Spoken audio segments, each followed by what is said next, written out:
स्वाध्यायः परमं तपः।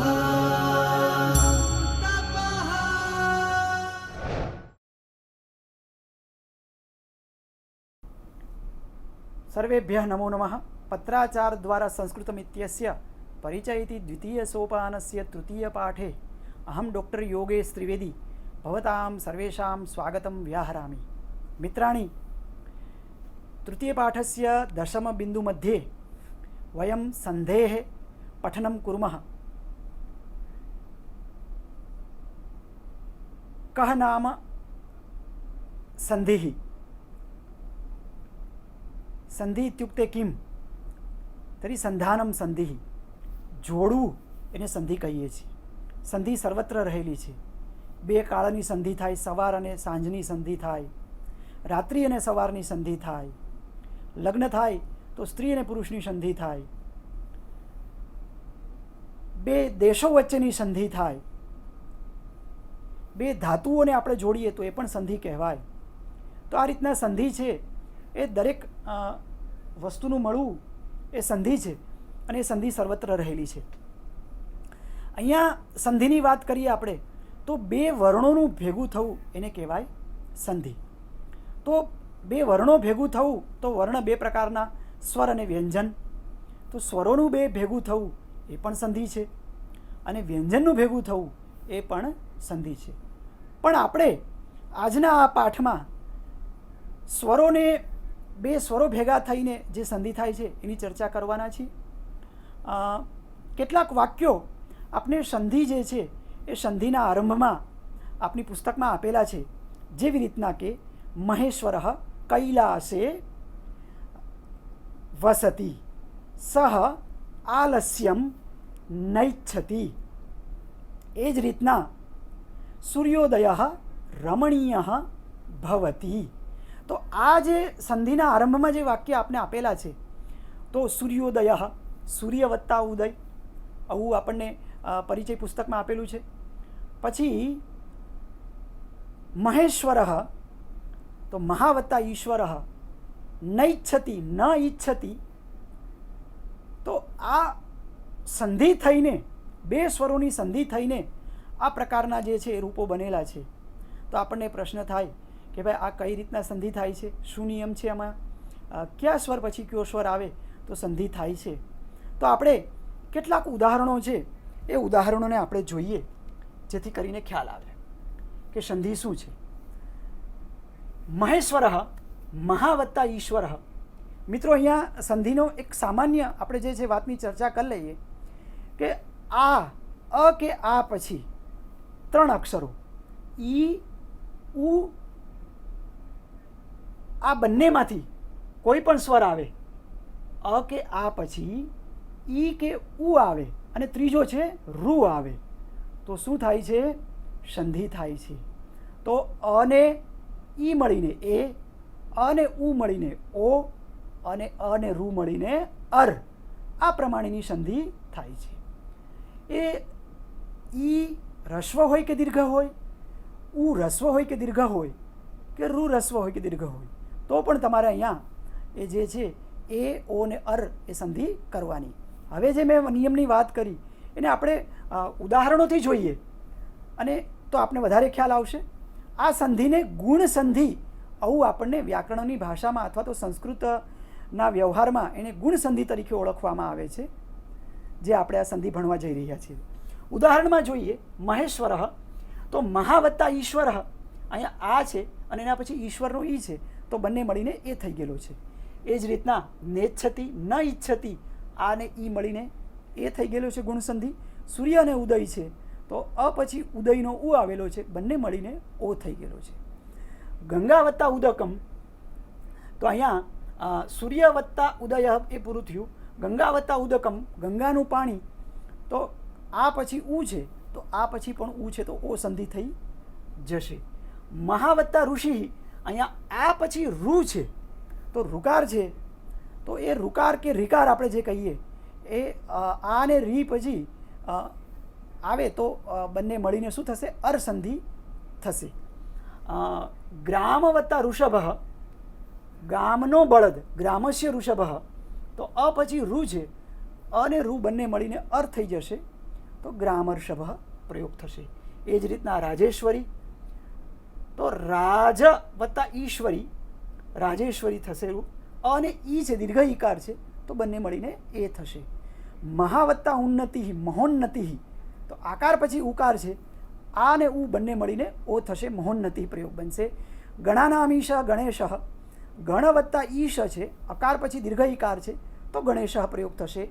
લંબ વત્તા ઉદર, તો લંબનો અકાર છે, એના પછી ઉદરનો ઉ છે, તો આ બંને વર્ણો મળીને ગુણ સંધિ ઓ થશે, એટલે લંબોદર ઓ પ્રયોગ થશે. અને રાજા ઇતિ, તો રાજા ઇતિ આ પછી ઈ છે, બંને મળીને રાજેતિ ઓ પ્રયોગ થશે. બાકીના કેટલાક ઉદાહરણો પણ આપેલા છે, જેને આપ વાંચશો તો મને એમ લાગે છે કે આપને એ સ્પષ્ટ થઈ જશે.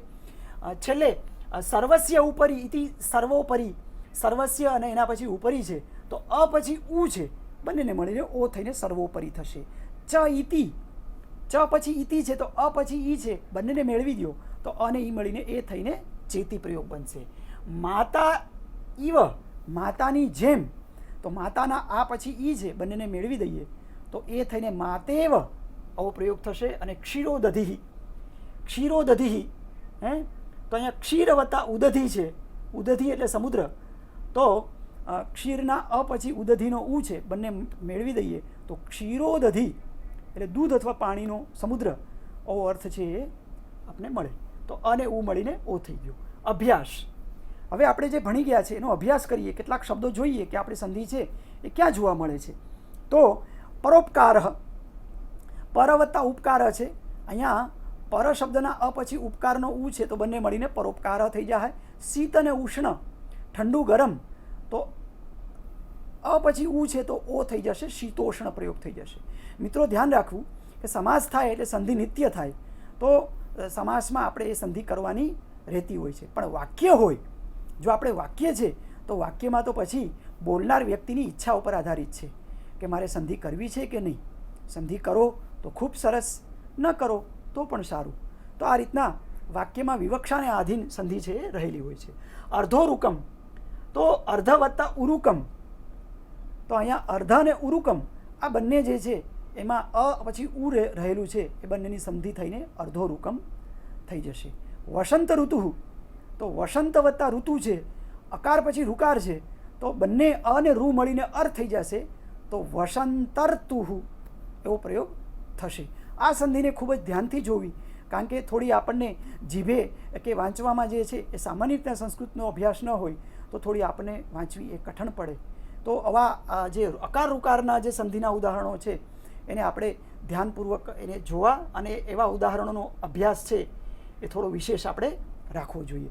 રાજા વત્તા ઋષિ, રાજર્ષિ, આકાર પછી ઋકાર છે, સંધિ થઈને રાજર્ષિ થાય, મહર્ષિ થાય, દેવર્ષિ થાય. નાગેન્દ્ર, નાગ વત્તા ઇન્દ્ર, નાગેન્દ્ર. અરુણ વત્તા ઉદય, અને એવું મળીને અરુણોદય થશે. એવી રીતના પાદો નમ, પાદો નમ, તો પાદ અને ઉનમ, પાદે ન ઉનમ, એક ભાગ વડે ઓછું, તો પાદ અને ઉન શબ્દ છે, અકાર પછી ઉકાર રહેલો છે, તો એ ઓ સંધિ થઈને પાદોનમ બનશે. અને મહાવત્તા ઉત્સવ, મહોત્સવ, આવી સંધિ ઓકારવાળી થશે. નીચેના શબ્દોમાં સંધિ કરવાની થાય છે. રાજ વત્તા ઇન્દ્ર, રાજેન્દ્ર. મિથિલા વત્તા ઈશ, મિથિલેશ. પિતા વત્તા ઇતિ, પિતેતિ. યથા પિતેતિ માતેતિ ભક્ત્યા. તો આ શ્લોકો આપણે જોશું તો આપણને ખ્યાલ આવશે કે કેટલી બધી જગ્યાએ આપણે સંધિ જોવા મળે છે. એકવાર આપણે સંધિ સ્પષ્ટ થઈ જાય એટલે ચારે બાજુ આપણે સંધિ જ દેખાય. કોઈનું નામ રાજેશ હોય, યોગેશ હોય, મહેશ હોય, સુરેશ હોય, તો બધીએ જ ધીરેન્દ્ર હોય, તો આ બધા જ નામોમાં આપણને સંધિ જે છે એ સંધિ આપણને જોવા મળે. તો આપણને એમ થાય કે આહા, ચારે બાજુ ગુણ સંધિ જ છે. ગુણ જે છે એ ગુણ ચારે તરફ આપણે જોવા લાગશે. જેમ આપણને જ્ઞાન થાય એમ આપણને ચારે બાજુ આપણનું જ્ઞાન દર્શન જે છે, નિયમોનું વડે જ્ઞાન દર્શન જે છે થવા માંડે છે. અહીંયા મિથિલા વત્તા ઈશ, મિથિલેશ. પિતા વત્તા ઇતિ, પિતેતિ. યથા વત્તા ઇષ્ટમ, યથેષ્ટમ. પરમ વત્તા ઉન્નતિ ઇતિ, પરમોન્નતિ. અથવા પરમોન્નતમ. ન ઉક્તમ, નથી કહેવાયેલું, તો નોક્તમ. અને એ જ રીતના ગીતાનો 15મો અધ્યાય પુરુષોત્તમ યોગો નામ 15દશોધ્યાય. તો પુરુષેષુ ઉત્તમ, પુરુષોત્તમ ભગવાન શ્રી કૃષ્ણનું એક નામ છે. તો એ પુરુષોત્તમ શબ્દ જે છે એની સંધિ પણ થાય છે. મહા વત્તા ઋણમ, મોટું એવું ઋણ, તો મહર્ણમ આવું પ્રયોગ થાય. અને પ્રાચીનોક્તિ, પ્રાચીનોક્તિ જૂની કહેવત. અને છેલ્લે શ્રુત વત્તા ઋષિ, શ્રુતર્ષિ. મેં ફરીવાર આપને કીધેલું કે જે આકાર પછી ઋકાર આવે છે, તો આવી સંધિઓ જે છે એને આપણે વિશેષ અભ્યાસ કરી અને આપણી ટિપ્પણી પુસ્તિકામાં લખવું જોઈએ, જેથી કરીને આવા શબ્દોને પ્રયોગ કરતી વખતે આપને કોઈ પણ પ્રકારનો ભ્રમ ન થાય. તો હું આશા કરું છું કે આ સંધિપાઠ જે છે એ સંધિપાઠમાં આપણે જે સંધિઓ શીખ્યા છીએ એ સંધિઓનો મુહાવરો કરશું. વ્યવહાર જગતમાં પણ જે નામો છે એમાં આપણે ક્યાં ક્યાં ગુણ સંધિ છે, મેં તમને જે વાત કરી કે અલગ અલગ પ્રકારના નામો છે, મૃગેન્દ્ર, રાજેન્દ્ર, શિવેન્દ્ર. તો આવા નામો, સુરેશ, મહેશ વગેરે નામોની જે આપણે ચર્ચા કરીએ તો આ બધી જ જગ્યાએ ગુણ સંધિ રહેલી છે.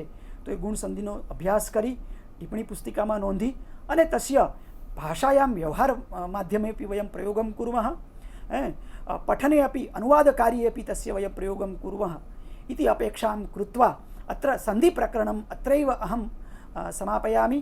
सर्वेभ्यः नमो नमः. अस्तु.